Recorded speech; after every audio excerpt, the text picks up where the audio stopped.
Hey guys, this is Chris from Empire Bricks and welcome to another LEGO Star Wars mock review.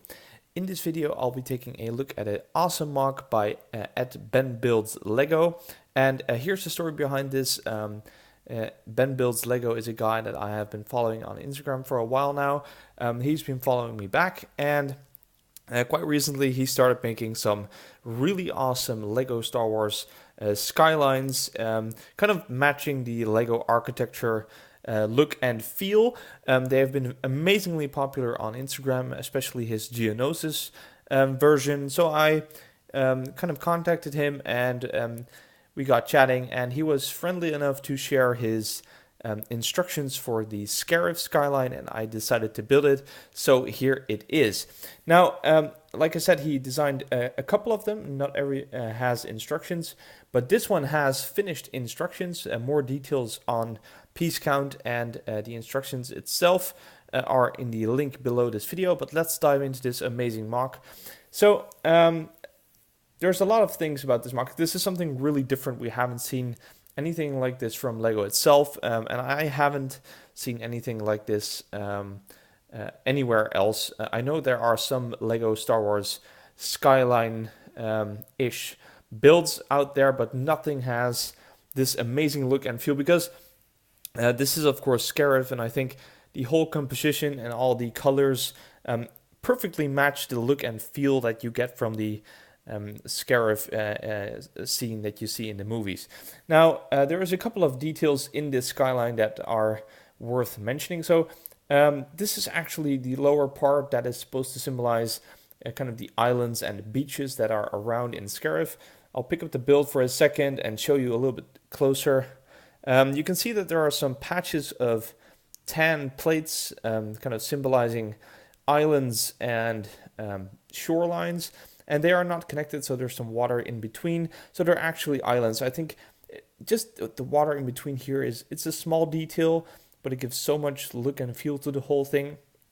And these are two islands that have the kind of the landing platform with the doors that end up into the railway system for the cargo shuttles. Now, I think these could be cargo boxes or maybe the shuttles themselves. It's just some detailing, but the orange really pops out and is very recognizable as the imperial color for cargo transports.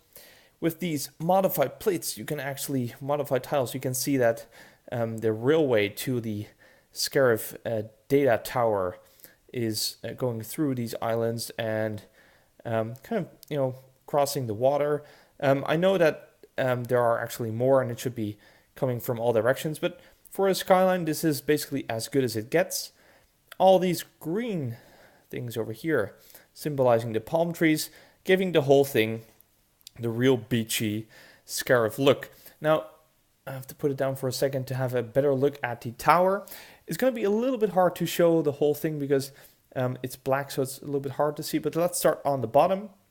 So this is basically the area where Krennic lands, and the skyline includes one black cheese slope over here, symbolizing the Krennic shuttle, of course. Now, there is some really ingenious construction over here, leaving these cheese slopes in this round construction around the landing platform.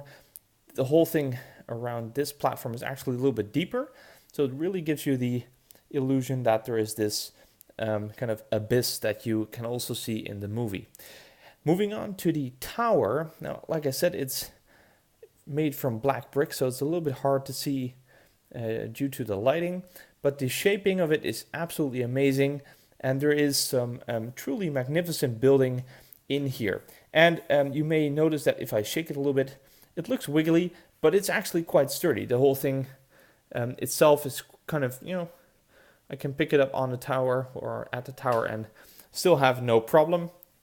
And of course, the tower ends up with the satellite dish, which can move. It's a small detail, but it's actually pretty fun to see the thing move around. It gives the whole thing a little bit of, extra that you don't have with a normal LEGO architecture skyline, for example. Another thing that I like is that even though it kind of matches the LEGO architecture style, the black edge over here is a little bit different than normal. It doesn't have the Lego architecture tiles that are added to the side. It just has them here. It has two slopes moving downwards. The tower in the center kind of finished this thing, and I think this truly looks like a beautiful display piece. It's the first skyline that I have built from the instructions of at BenBuildsLEGO, but I have to say that I'm truly hoping that he makes more instructions for his other skylines. Now, I know, for example, that for the Geonosis skyline, he has used some colors that do not exist in bricks. For example, the dark orange color. So not every skyline that he has digitally created will be possible to build, but he has quite a few, and I'm definitely willing to try out more of these amazing designs because they're just so cool and they look different, and I'm hoping to put a few of them together. So that's it for this mock review. If you want to build this as well, check out the link below this video. But for now, thank you all for watching. If you did like this video, please like, comment, and subscribe, and I will see you all next time.